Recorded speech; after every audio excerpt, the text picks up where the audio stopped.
Welcome to LOA Today. I'm Walt. With me today is psychic and life coach Rita Gigante. This is your daily dose of happy. We are so happy you decided to join us today. It's a very special day because we've got guests here today. In addition to Rita being back here on the show, we have Kathy Mason joining us today. I got to know Kathy yesterday because I was on her podcast. This is a very cool lady, let me tell you. Very cool lady. And quite a background, too, which we're going to get to because, she's worked with some pretty cool people, Rita. I mean, you're going to say... Wow, this is cool. This is cool. But it's great to have you back. It's been a few months since you've been here.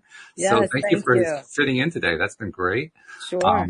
Debbie G will be back next week. She's traveling today, and I guess she's in the middle of getting the magazine out that she produces. So she's got a few things going, which Kathy knows a little bit about because she's involved in that same project. Yep, I'm doing a lot of the magazine. Are you doing a lot of it? Okay, well, yeah, all right. So there you go. That's simple. Yeah. But no, we're just glad that you took the time to talk with us today and let us get to know you. I actually have something to share first before we get into the conversation. So let me get to that because I noticed I've seen a few of these. I'm sure you guys have seen these too online. People complaining about, I'm having trouble letting go of stuff and can people give me ideas on how to do it and so forth. And I got this idea of how to explain it. So I ended up writing an ode, a poem about how to do it. And I wanted to read my ode to you. So I call this Ode to Letting Go of a Rock. Okay. I was holding a rock and I wanted to learn how to let go of things. So I reached down and put the rock on the ground and then I walked away. I felt lighter. After all, the rock was a little heavy. But the moment I put it down, it felt like I lost 5 to 10 pounds. I walked away from the rock and I gave it no further thought.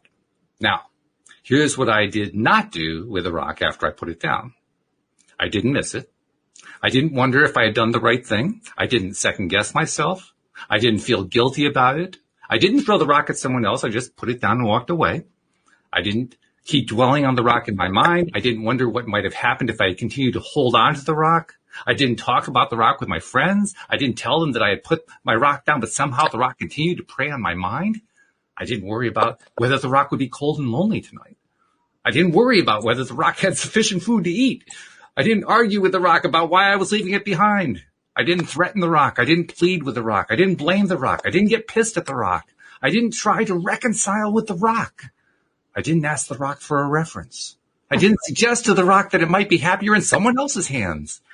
I didn't keep replaying in my mind how it had felt just before I put down the rock.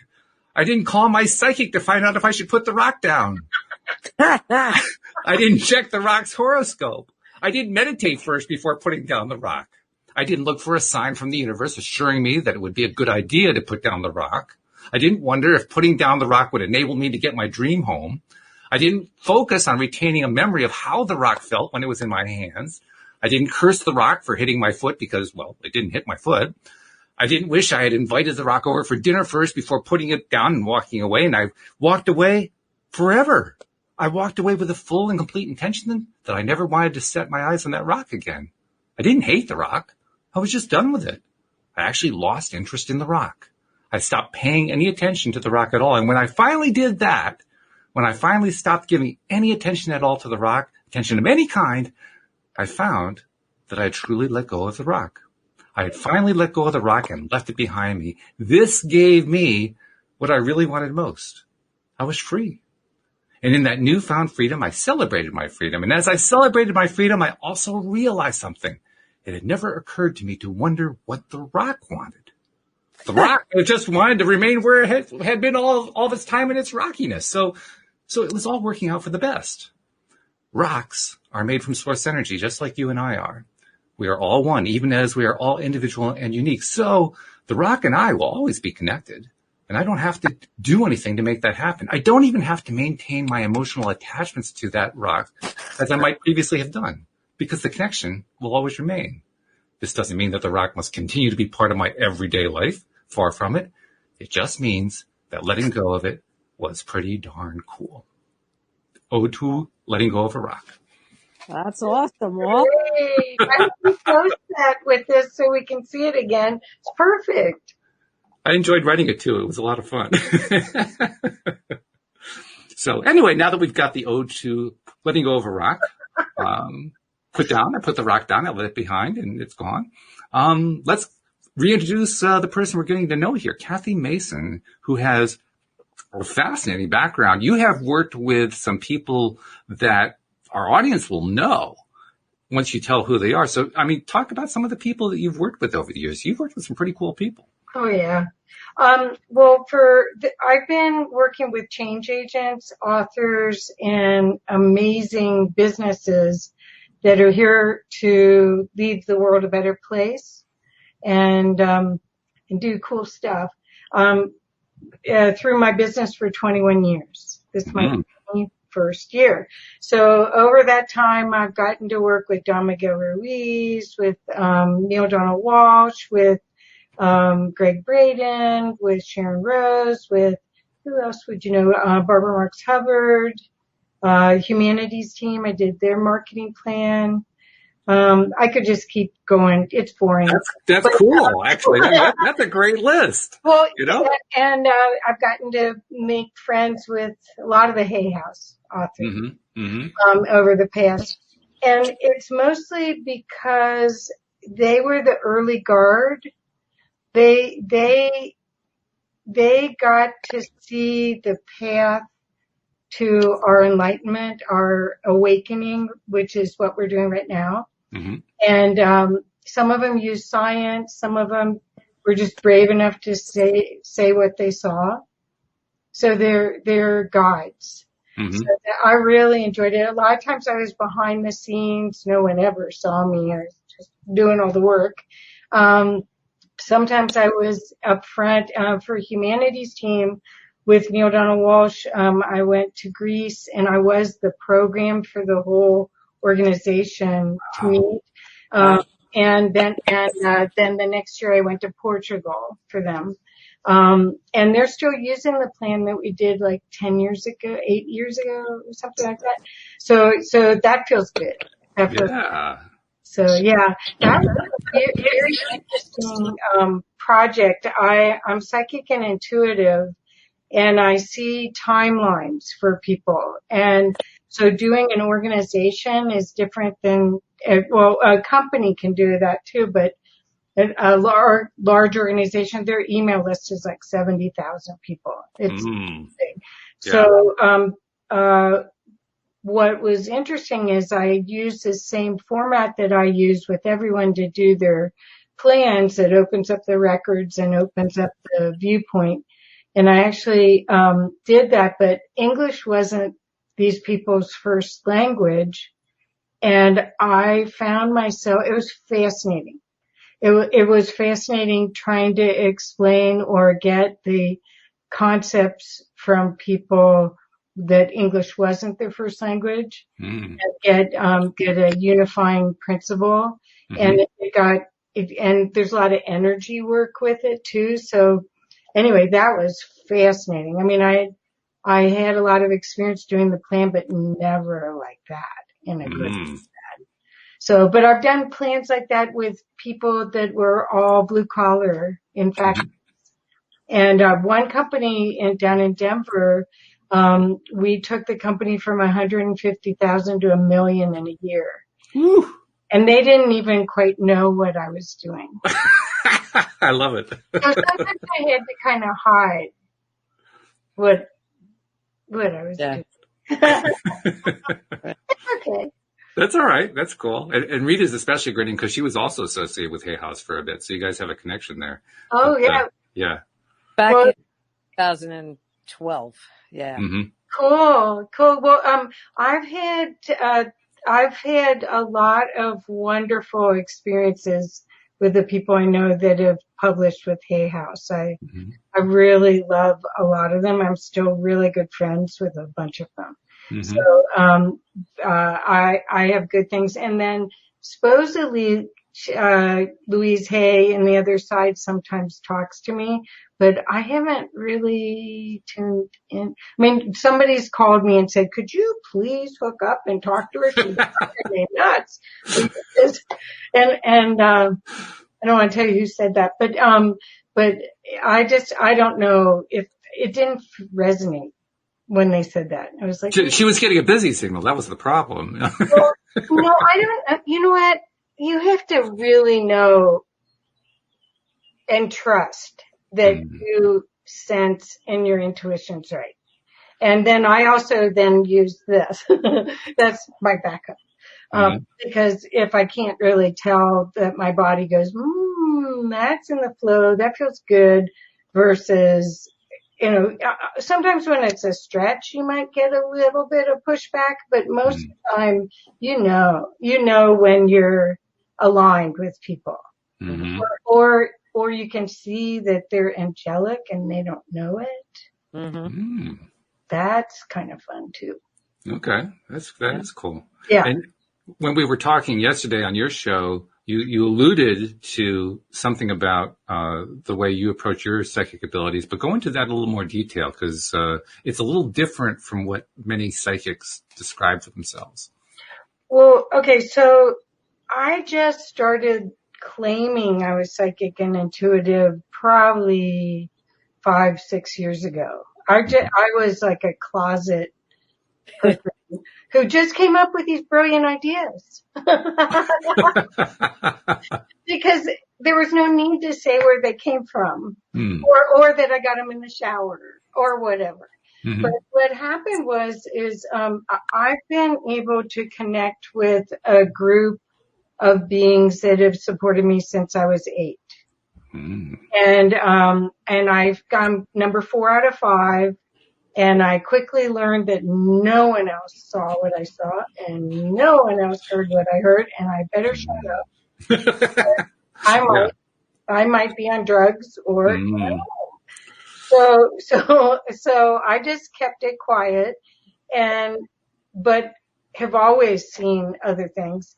And probably about, I would say 6 years ago, I met this woman. I was at an event called the Co-Creators Convergence, which I'm very involved with them still. I love these people. Noelle and Bob Marshall. Noelle, Marshall, Bob Warner. Anyway, make it confusing. Anyway, and there's a group on Facebook if you ever want to go see it, Co-Creators Convergence. It's so cool. Anyway, I'm sitting at the very first time I've ever been there. I'm sitting next to somebody, and we're in a process, and we look at each other and we burst out crying. And it was like just total recognition of soul family. Just like, wow, that is cool. I never had that happen. Anyway, make a long story short, she's the one who taught me how to use the Akashic records. Well, once I took this class, a weekend class, went to San Diego, and it was an accelerated class I think there were 8 of us, and I was amazed because I didn't realize I was already tapping into them. And I didn't have the secure feeling that I would get. It wasn't like, Sylvia Brown and some of these people who go 750 an hour and they can just go and they're in. I didn't have that confidence ever. I always felt like, and I still feel like I'm on assignment. So I'm not supposed to work with everybody.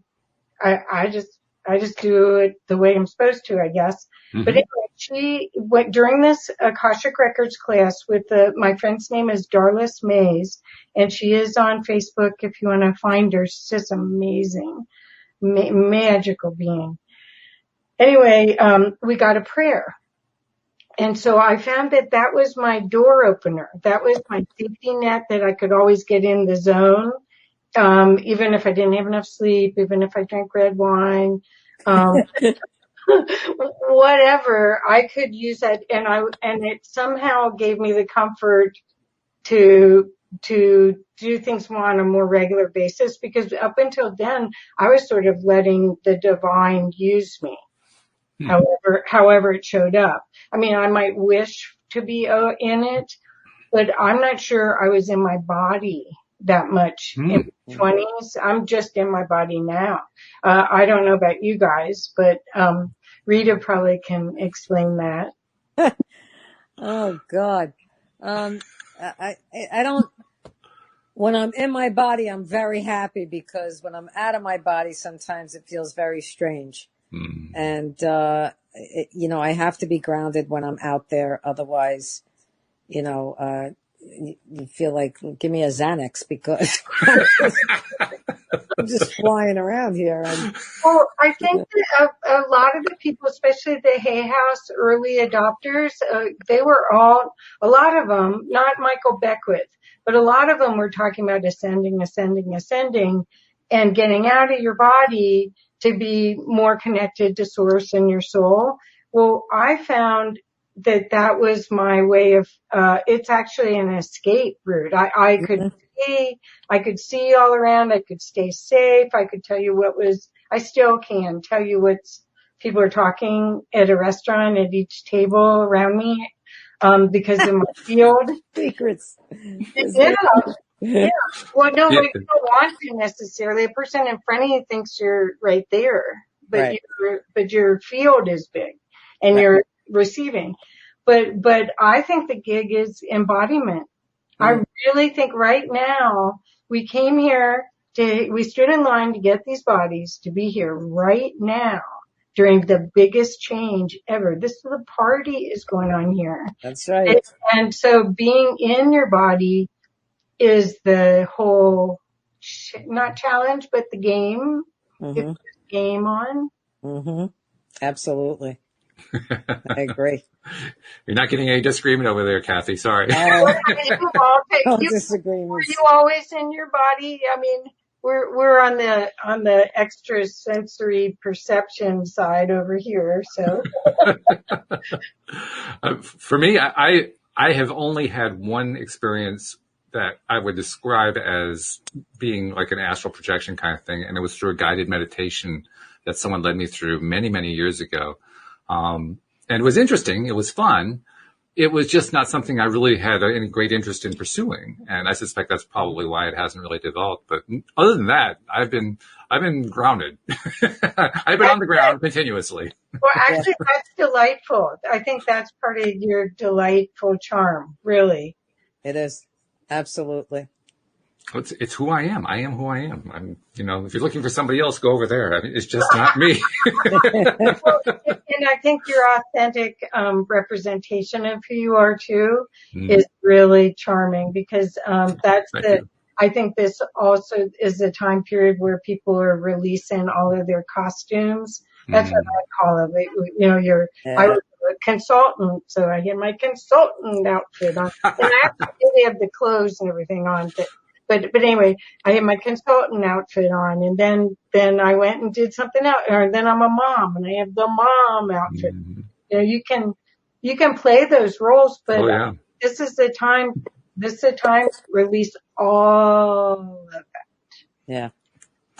It's a funny thing too, because for me, dating back to when I was a kid, when I was in junior high school and high school, that era, I mean, I was growing up in the late 60s, early 70s, and that era was about a new kind of freedom. It was about a new kind of understanding about life. And so I just kind of assumed that was the way it was always going to be in my life. I was kind of surprised later on when it turned out that's not where everybody was going, that there was all the game playing and all that kind of stuff. It kind of, it jarred my world, so to speak. So getting to this point, this part's actually easy compared to all of that. That part was the hard part. This is easy. I don't have any trouble with this one because it's exactly what I expected when I was that young. That's great. Yeah. I think though that you're seeing these new kids that have the superpowers, and more of the adults, which is what I guess I call myself, are also activating their superpowers. And all of us have them. That's the coolest part. And then we can all play together with them. It's so cool. Yeah. Well, I think ultimately the biggest superpower we all have is that we're creators. That's what we are. We are, if you want to use the word God, we're God. We are the ones who create. And because of that, literally the world is our oyster. I mean, we create whatever we want to create. Right. Now people sometimes make some pretty weird choices, I have to say. Choices that I would kind of scratch my head and say, okay, you really want to go there? You sure about that? But nevertheless, we are all creators. And I think that's kind of what we're doing in this period that you guys are talking about, this period of, we've often talked, Rita, you and I and Linda talked about this a lot, about how we're in this period of vibration rising on, the whole planet is going through this thing right now, and the fallout that comes from it and so forth. And as I kind of dwell on that, as I think about that, I say to myself, okay, so we're going through it, but why is everybody so worried about it? Well, I think in a lot of cases they're worried just because they don't know what's going on. They aren't, they don't know about the stuff that you guys know, that you guys have taught me, that our listeners know about and so forth. The large chunk of the population just, doesn't have a clue what's going on in that sense. But nevertheless, we came into this world to create, and that's what we're doing. And we're learning what happens when you have a huge number, billions of people all creating from different perspectives with different dreams and desires, often in conflict with each other. And then what do you do about that? How do you handle that? How do you interact with other people, particularly those who are creating stuff that you wouldn't want to touch with a 10-foot pole? That's what we're dealing with right now. Sure. So I guess that's where my groundedness really helps, because I just see it for what it is because of the groundedness. Right. Perfect. That's very helpful. Yeah, well, it certainly helps me. Otherwise, I'd probably be crazy by now. But Well, so Rita, why don't you share about your perspective on what's happening now? Because this is, it feels like game on to me. It is. It's definitely, I mean, I saw it coming many moons ago. And I remember saying, out loud and to myself, it's like, yeah, this is just the tip of the iceberg. Like when 2012 hit, I was like, no, we're already further in. Like, what is this 2012? Like, we've gone, and it just steadily, moving faster and faster and faster. I know some people are complaining that it's, the days are flying by, but again, you can slow down the days if you chose to, but in essence, we're being ushered, as I think as quickly as possible, or as quickly as our vibration will allow us to get into that place where we can be those beacons of light for others to go, oh, I want some of that. How do I get some of that? And then want to align with that energy, and then it expands and expands and expands, and then that creates the new paradigm of what Earth is going to be eventually. And there has to be X amount of souls that reach that pivotal point, and it doesn't have to be billions of people. Like people think, well, what can I do? I'm just one person. They're like, they don't understand the concept that everything you think and everything you do goes out, into the universe. So, the more you know that, the more you connect to your higher self, and then other like-minded, but even not like-minded, but just people that maybe you just pique their interest. It begins, it begins another whole stream of energy. And I think the beautiful piece is watching it unfold, because although it's painful in some ways for some, because people will tend to fight what's not in their normal vicinity, we'll say, right? They don't think it's a normal thing that's occurring. Even that is interesting to watch if you could be a witness to it, not get engaged in it. Because I have family members that I look at them and I go, oh Lord, have mercy. Like I think to myself, and I say, I'm connected to this channeler called Paul. His name is Paul Selig. Yeah, he's amazing. Right? So I've been reading his stuff, and I'm running around now going, I know who you are, I know what you are, I know how you said. Because I know when I look at them, I'm like, there's not a fucking thing I can do here. They're just gonna go and go and go. And I can't, the only thing I can do is be who I am.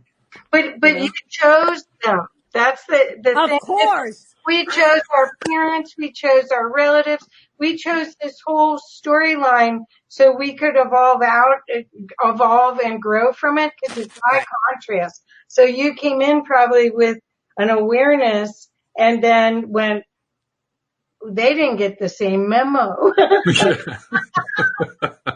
They did. One is trying. One has got like, you know, like there's reminders and I could see her trying to grasp it. The other one. That's cool though. That's great. It really is. I've watched, the people that I didn't think could gain anything before they left here actually shifted their energy. That was my mother and my father. Mm-hmm. And when I witnessed that, I says, oh, anything is possible. Yeah. Anything is possible because, you know, when someone is so ingrained in their history and in their past and, you know, and even I'm, you know, to be quite honest, I'm working through my own programs that have been, you know, that's it. I love this comment. Trying to, you know, hold me back from the freedom that I'm looking for, you know, and I'm like, oh no, this is not in this lifetime. Can I add something to what you said? Sure. That might help. It's my perspective, so take it with a grain of salt if it helps. Great. I feel that, you know, as change agents, I'm just going to call us that rather than lighthouses and all of that. Right. I think our job now is to clear as much of our shadow so we can hold, because we're batteries. We're physical batteries, right? Right. So we can hold more light. Your light body, which is your field, can expand as far as you want, and you can walk into a room and transmute. Oh my God. I've watched it happen. Right. So that's where I think everyone I know, pretty much everyone I know is working through their stuff right now to clear more of the shadow. Mm-hmm. And I think that's what the past year has been about, is the first fear of death at the beginning of the shutdown. Like, oh no, an invisible enemy, you know, and then you go, okay, well, what do I care about? Or what is my legacy? Or, you know, why am I putting up with this? I'm like, that's true. All of that. But I think truly, if we all are working on the inner stuff, the outer stuff totally shifts. And that's the world I want to be a part of. That's the whole game I want to play. Mm-hmm. I do think we are like computers. I do think I'm in a hologram, and right now all three of us are playing in our respective holograms. Welcome to the Matrix. Yeah. Oh, teach me karate, please. I've been wanting to learn that for years. If I could learn it in 3 minutes, I'll be very happy. You know, probably, if you went to sleep wanting to do it, you probably could now. There are no veils. There's no separation from source. Right. All of that is allowed to, what a construct. Mm-hmm. Doesn't have to be used unless you so choose it. That's what I think I'm calling that the people that are making choices that I don't understand. They're just in a different hologram. Yeah, absolutely. It's a good way to describe it. Well, it's not for me to judge. They're divine beings too. We're all that. Right. So it's not really for me. It's obviously for me to see for something for me. For me to be the witness and for me to have the experience, there's some benefit to me. Sure. Now I have to admit that I'm on the same page as LaRonda and Shauna, by the way, because LaRonda said, I want to kick myself in the ass. What the hell was the spirit thinking? And LOL. And then Shauna says, yes, I choose my family, the blueprint before arriving on this earth experience journey. Now I say, what was I thinking? And the way I've always thought of that is, oh God, I can't get away with anything. It's the same feeling, right? It's like, we planned this, really? Oh, geez. I mean, like I need a new travel agent or something. Can't hear. You can't hear I me? can't hear. Can you hear me? I hear you. Can you hear? Rita said she couldn't hear me. I lost the hearing. You're not getting anything? No. Do you want to go out and come back in? Go out and come back in? See if we can do anything with the microphone. No? I don't know. Let me leave her a chat message. While I'm doing that, actually, there's something I wanted to ask you, Kathy. Okay. Because you're one of the first people who've come onto the show who actually has studied Akashic Records. Can you talk about that for a little bit? I'm going to send a little message to Rita. Sure. Well, just like so many things, like the angels and archangels and all the hierarchies in the unseen worlds, the Akashic Records have been written about. I have like 5 books on this bookshelf back here. Everybody has a different story. Mm-hmm. But in essence, what it is, if you think of a giant library, and you think, or you use the computer analogy again, where with a hard drive. What you're doing when you're tapping into the Akashic Records, you're tapping into a library of data, and each soul has their own. Now, again, the game here was forgetting. A few beings come in remembering, but not that many.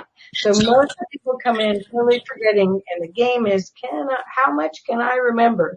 And then there's little clues everywhere. So when I tap into that, I didn't intentionally say, I've got to know what's going on here. I just saw these movies. I'm 17 years old, and I see somebody do something, and I go, don't they know what the outcome is of them doing that? And it's like, no, but I saw a movie. I saw in full color what that action did, and I didn't know that no one else saw it. I didn't know that you don't see your own, although I guess I should have known that because I didn't see mine. Right.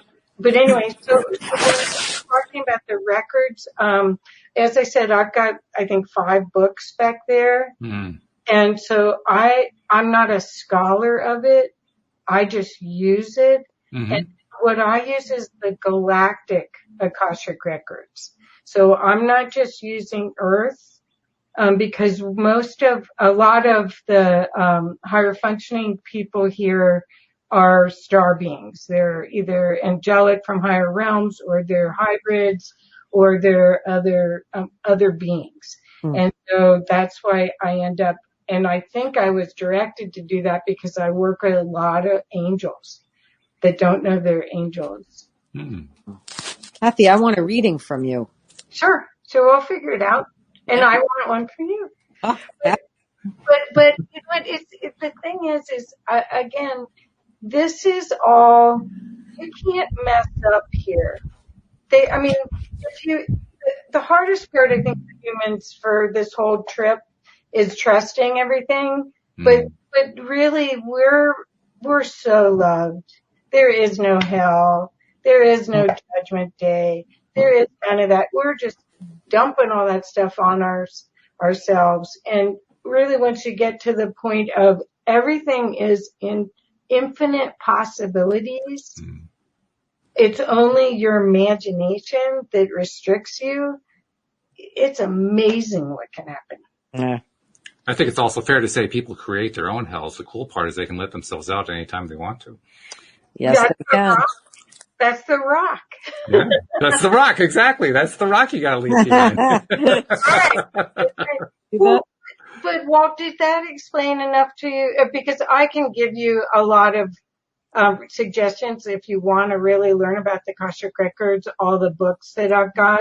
But I think it's like crystals. I really love crystals. I really feel them. I make jewelry and I get a buzz when I'm making the jewelry and everything. I really like them. But you can read 5 different books that'll tell you what pyrite does. Mm-hmm.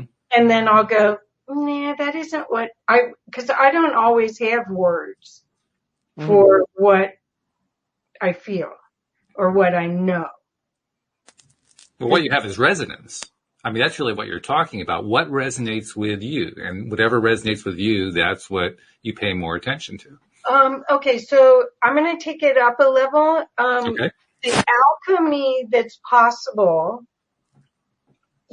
So we publish books. Okay. And we publish programs. We help people start their businesses and do their whole thing, create their platform. We can activate the energy in each one of those things so that it's recognizable. Mm-hmm. So that someone can just hold a book and know and get part of the message. So somebody can just open the first class on an 8-part class, online digital class, and get zapped. We can make sure, because of the way the alchemy works now, is you can say that as you clear, all that stuff upgrades too. So it's not like, oh, I did that 4 years ago. It's not any good anymore. we can change it. Mm-hmm. So that's where, it's almost like when I was talking about Neale Donald Walsh, he wrote those Conversations with God books. Mm. If you read them now, they're still going to activate. I mean, even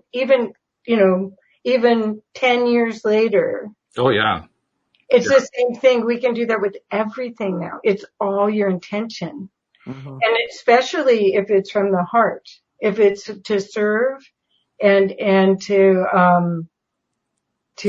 create joy, because really that higher frequency is what's going to create the new possibilities. Right. That's true. We talked a lot about that yesterday on your show about the power of that higher vibe place and what happens there. It's something that I knew when I first tapped into the idea, when I first got exposed to the idea, that resonated. I mean, talk about something resonates with you and you just latch onto it. I latched onto that one partly because it was so darn simple. Like, okay, I get that one. I don't have to have a PhD in this subject in order to understand if I feel better, I get better results. I get that one. That's easy. I can handle that one. And what's cool about it is how far you can carry it. I mean, are there any limits? I don't think there are. None. Literally, how high can you go? That's how high you can go. It's your imagination, right? Yeah. Sure. Because that's the stopping point. And then you can still go to sleep and ask your angels and guides or the other ETs that are working with you to help you wake up with that higher mind, that higher knowledge too. So you can really, but you have to be intentional. You have to want it. Mm-hmm. And it has to be for fun, or else I don't think it'll land anymore. I think all of those control methods and all of that stuff, you're seeing it. It's not landing. Mm. Yeah, that's true. Something also, and I'm thinking in part because of something you said and something that one of our listeners commented on. Shauna said, I've been told so many times I'm a star child or indigo. Mm-hmm. And you use the term star child too. What does that mean to you exactly? What precisely is a star child? Well, I believe, and again, this is take it with a grain of salt, because I didn't read this. I just know this stuff. And I don't know how I know anything. But basically what's happened is we're evolving into a different species of human. Barbara Marx Hubbard, who was a futurist, who I loved, she called this new human Homo universalis. And what that means basically is that we have the capacity to engage on a galactic level as earth beings. We, again, are capable of doing telepathy. We are empathic and compassionate beings. And so a lot of these children that have come in, and there's Dolores Cannon had a whole series of ways that she explained the levels and the timelines of people coming in. But star childs or indigos, there's certain categories or times that they say. It's like calling them Gen X's or whatever. But I don't know that any of that's. It's just a way to have a conversation. These beings that are coming in. I interviewed this wonderful man on my show on Conscious Business Zone, and he is in constant telepathy with his 3-year-old son. His son hardly speaks. He hardly speaks, but they're totally talking. And so I think the internet is training wheels for that. But that we have to clean up. That's why I was talking about shadow work at the very beginning. We have to clean that stuff up so we can actually communicate this way, because if there's still all these scripts running, I'm not good enough or I'm in competition, that's what's going to be communicated. It's a competition communication instead of straight, pure thought. Which we see a lot of on the internet. You mentioned the internet. I mean, you can hardly avoid it if you get on the internet. It's just all over the place. Well, but I think that those people that, okay, so we're in high conscious. We're in polarity. And just like I've mentioned that I think we're like a battery. Battery has positive and negatives. It just like battery. And the earth is like that too. There's a toroidal field around the earth, which is North Pole, South Pole. And so what's happening is a lot of the newer beings, new consciousness, I won't even say the beings because I don't know Star Child and Indigo and all of that qualifications. But a lot of the people are trying to see how to live in 0 point, not in the polarity. And the only way you do that is you work on your shadow. And every single contrast you have is an opportunity to see what's sticky there still. What works, what's still there wanting to talk to you.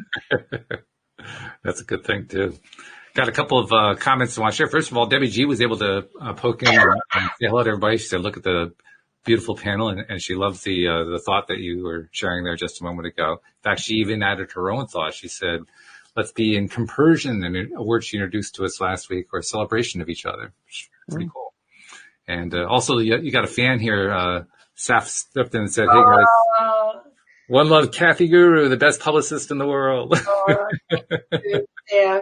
Thank you, dear. So, but I think what we're seeing is the opportunity to create at such a high level in these new kids, no matter what age group they are. I mean, when Rita or I say that we are psychic or whatever, that's like a given for these new kids. They and empathy, empathic. I mean, when we were growing up and we felt everything around us, and it was like, is this mine or is it theirs? What do I do with it?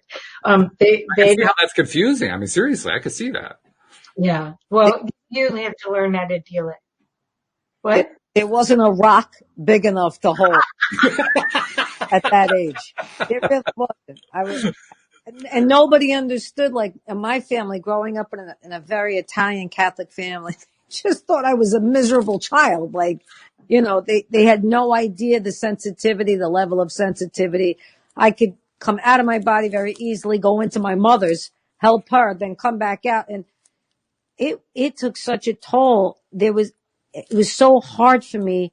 If I wasn't into sports, I don't know, you know, what happened, because I really feel like that was like the saving grace. Cause when you're that now, the kids that come in like that, now I'm helping kids, you know, mother coming to me going, I don't know what to do with this kid. And I'm going, oh, he's an empath. Yeah, he just feels everything around him. So we're going to get a nice big sandbox and let him play in it, you know? Just go to Lowe's and get a shitload of sand and throw him in it.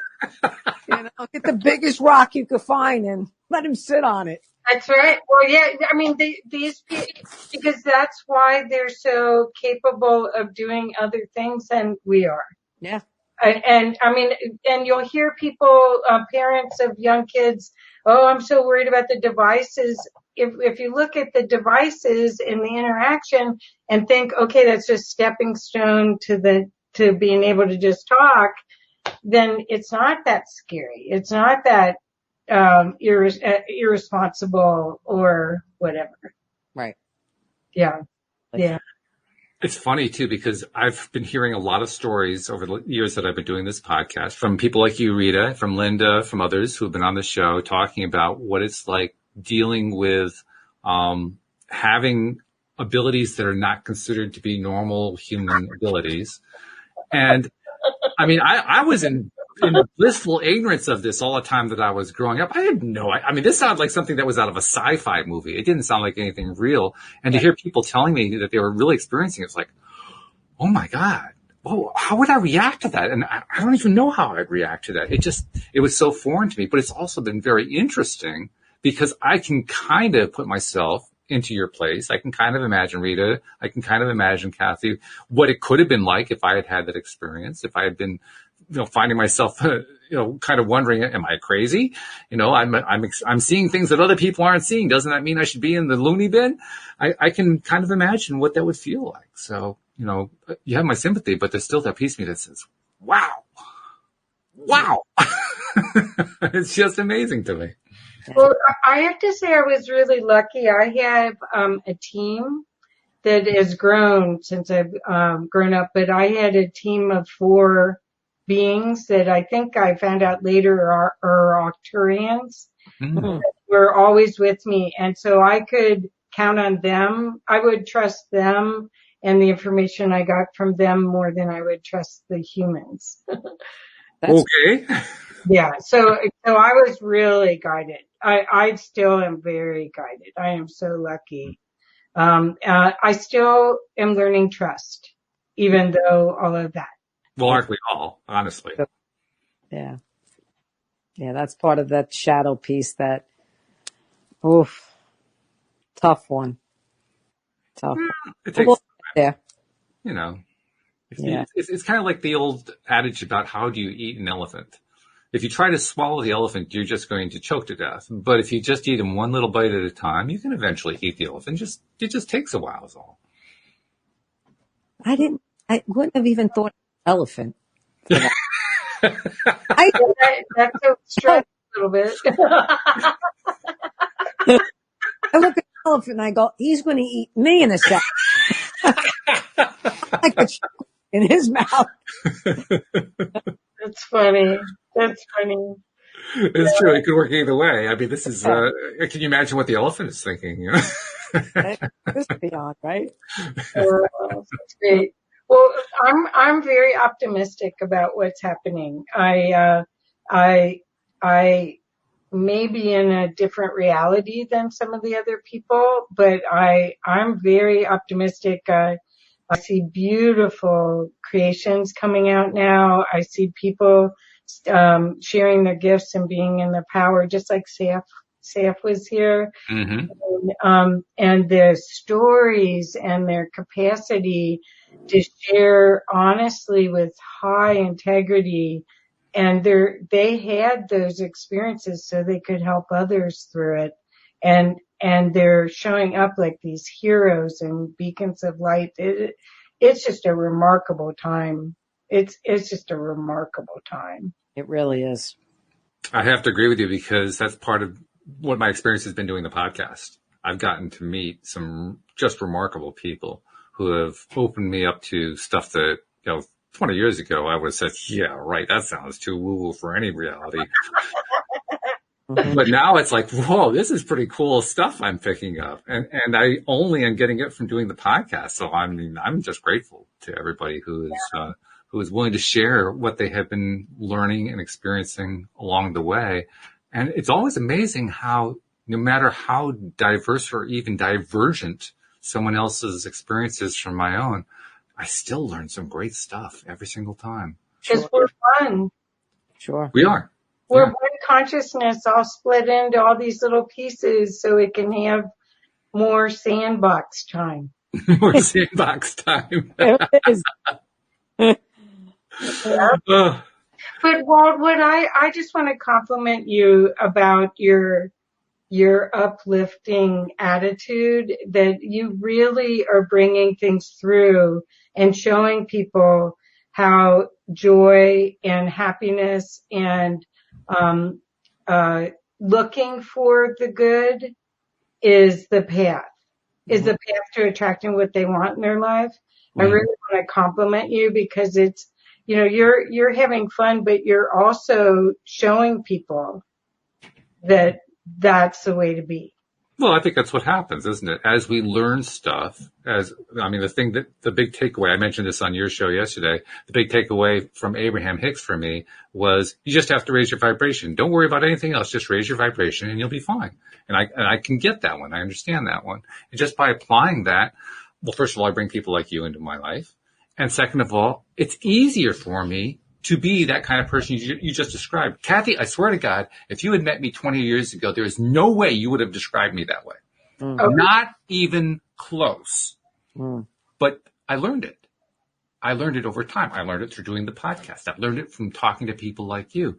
And I think what really happens is you learn enough stuff that you really needed that just comes to you because you attracted the fact that you needed it and it came into your life and you paid attention to it. But you finally get to the point where you just feel like you can settle into your own skin. Yeah. Okay, so you just said you just attracted the da-da-da-da-da. I believe that your soul, there's a whole thing going on that we don't see.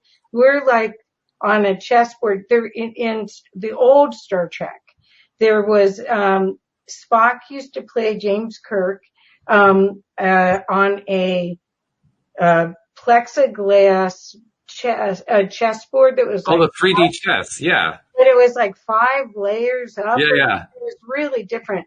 Anyway, that's us. Mm. And there's something going on up here and we're down here. and so the thing is that you gotta know that you were guided, even if you took a left when you should have taken a right. Mm-hmm. You Often come back to it just would have taken a little bit longer, but that you're being guided to this just delightful expression, and your vibration of you being excited about it and joyful about it. Well, it's so much more fun. Let's be perfectly honest. This is a whole lot more fun than what I was 20 years ago. I mean, we're not even in the same ballpark. We're talking about way up here in terms of fun. This is not a difficult thing to compare. Well, but all I was saying is that this is the faster route. And that's why I was trying to bring it up for the show, for the people watching the show, for anyone who's a beginner in this, to see what you're doing and to see how much fun, make it a game. That's what Esther and Jerry Hicks would do for manifestation. They would, they did stuff like, pretending how much if they could spend 500,000 a day or 5,000 a day or something. And, and so they just pretend, how do I spend it all? Yeah. The checkbook game, I think they call that one. Yeah. That's a fun game. My wife Louise and I, we didn't play it over a series of days. We played it all in one evening. We pretended like we were going through one day after another every 3 minutes or so. And it was amazing to us how quickly we got to the point where we couldn't think of anything else to spend the money on. Wow. Yeah. I mean, it took me a while. You just keep building up, those deposits very quickly and you're up into the millions. It's like, okay, well, I bought the house. We bought the vacations. We bought everything. What else is there to buy? Centers for people all over the world. Well, yeah, we started doing stuff like that. Yeah. We started inventing like new kinds of business situations and so forth. Yeah. Because, I mean, those numbers get big enough and they just kind of blow your mind. Yeah. that fun? But that's what I think that right now people are really focused on abundance, prosperity, all of the things that they may have fears about for law of attraction when abundance is at every level. Mhm. You know, the prosperity, money is just one part of it. Oh, yeah. Yeah. Interesting you should say that, too, because money was something I focused on as a topic rather than, well, I mean, I did want to get more money. I was actually getting less of it, so that's probably why I wanted more of it. But I was interested in it as a topic for many, many years. Mm-hmm. So it's interesting to hear you say that it's much less than it was, because it certainly is much less for me. Well, it's more about a holistic viewpoint of your life. Mm. I mean, I think that before people were looking at aspects, and it might have also been the way society was. Mm-hmm. But the internet and us being able to watch any movie we want tonight, Yep. and watch any conversation like this all day long, we could be watching people talk like this. I mean, you're exposed to so much more right now to give you a chance to see what resonates. It's true. Yeah, it's very true. And it's exciting. We're blessed. Yeah. We're so blessed. When you think about what you Yep. knew and what you experienced when you first started out in the business that you're in, the 21 years or so that you've been doing this special kind of marketing, when you think about where you were at and what your mindset was and so forth, how has that evolved over the years through the experiences you've had? Well, before I started this business, I'll back up a lot. I ran a clothing store. I was the first woman in the U.S. to own a men's clothing store. Oh my, wow. So it was haberdashery. So like Brooks Brothers kind of clothes. Oh, wow. And I used to go to New York twice a year, and the old Jewish men didn't know what to do with me if they should tell dirty jokes around me or put their arms around me. And anyway, so that's, I started out, really out of the box doing things. Then I ended up in a divorce with a 5-year-old child and had to start all over at 40. Mm-hmm. So all of a sudden I ended up after a few jobs running a division of Arthur Andersen. Oh my. The Change Enablement Group. I had 80 people under me. Wow. And I worked there, and I really realized that I loved the consulting side, but I don't have a business degree. Anyway, apparently that didn't get in the way, so that's something. But what we did in the Change Enablement Group was it was mergers and acquisitions, online learning, and HR. Okay. The mergers and acquisitions were when two cultures had to merge. And a lot of operating systems had to change. So it worked when Chipotle was bought by McDonald's. I was on that team.